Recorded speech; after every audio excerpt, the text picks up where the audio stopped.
Hello and welcome to this NYC DOE Teach Hub instructional video.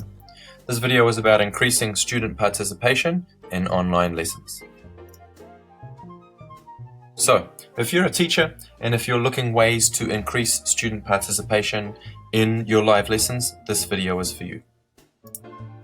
The first part of the video will discuss the challenges of remote learning for student participation. And in the second part of the video, we're going to talk about two solutions. Solution number one, we'll take a look and use the wheel of names.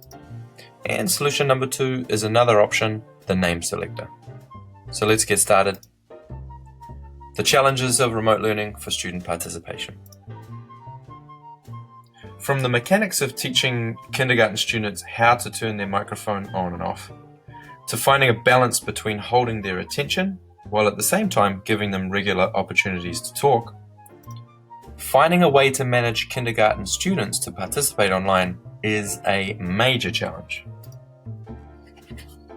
Here's a question I think is important though. How can we adapt tools from the traditional classroom in person to suit remote learning? We have strategies and protocols for participation and discussion in the classroom, in person. Thankfully, when taking on a task as big as remote teaching, we can take comfort in the fact that many of the principles that apply for in-person teaching can and should be adapted to assist us for remote learning. We just need to learn to adapt ourselves and maybe get a little creative in order to find solutions. Tools for increasing online participation during live lessons. So, how can we overcome the challenges we face with kindergarten remote teaching to ensure that we provide ongoing opportunities to participate? Let's take a look at two tools. The first tool we'll talk about and explore is the wheel of names. Hopefully by the end of this session, you'll be able to access wheel of names, explore, and put it to use in your classroom. The second solution is the name selector. Okay, so let's do this. Let's take a look at these tools so you can get a feel for them and hopefully have some fun using them in your classroom. So let's get started. Let's take a look at that first solution, which is wheel of names, and I'm typing that into a Google search, hitting enter. And the first result is wheelofnames.com. I click on there. And if you're opening the website for the first time, what will happen is the website will pre-populate a list of random names. Let me show you though first how it works.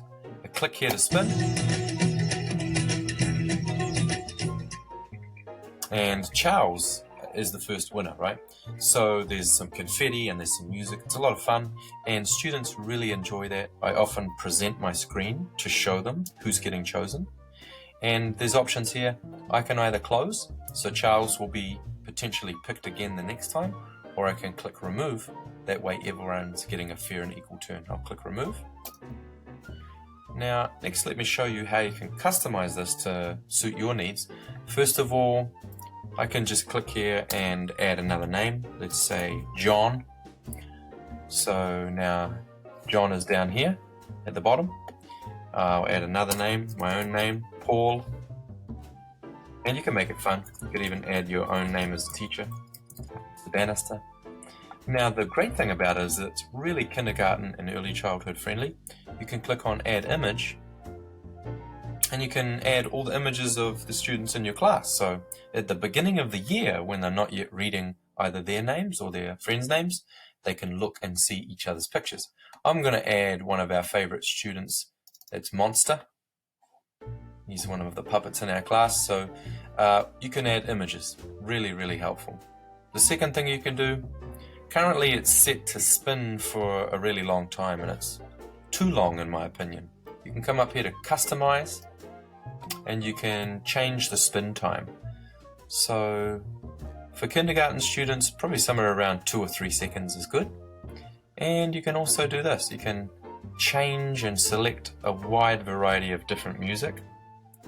And often I'll give the students a chance to choose this music and they really enjoy that. So let's hit OK and listen to our new music.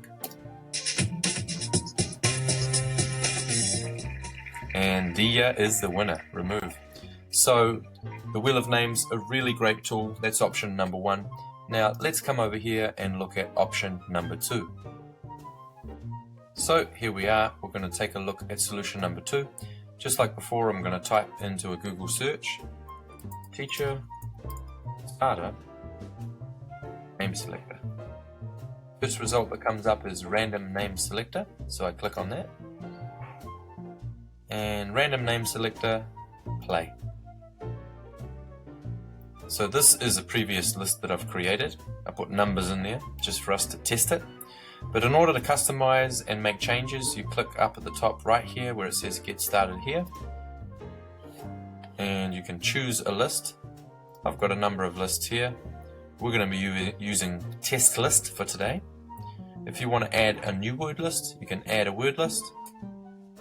Here's our test list.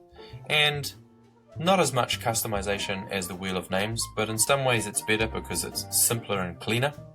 I can hit on the drop down list here and I can do a couple of different themes. The hero one seems to be the most favorite in my class. Victim, it's kind of a Halloween theme, and Lucky Dip. So we're going to go with the hero theme for now, and I can close this and simply hit spin, and then up comes number 3. Again, you can click on remove just like you could with the wheel of names, but that is the second option. It's simpler, a little easier to use, maybe cleaner and more child friendly, but there's 2 options that hopefully you can put to use and utilize in your class to increase your student participation. What have you learned? Well, you've learned that remote teaching has challenges for participation, but I think you may have already known this. The good news is there is always a solution. Good practice in person should translate to good practice online. So, I encourage you to explore these 2 websites and use them in your class today. Once again, thank you for your time and happy teaching.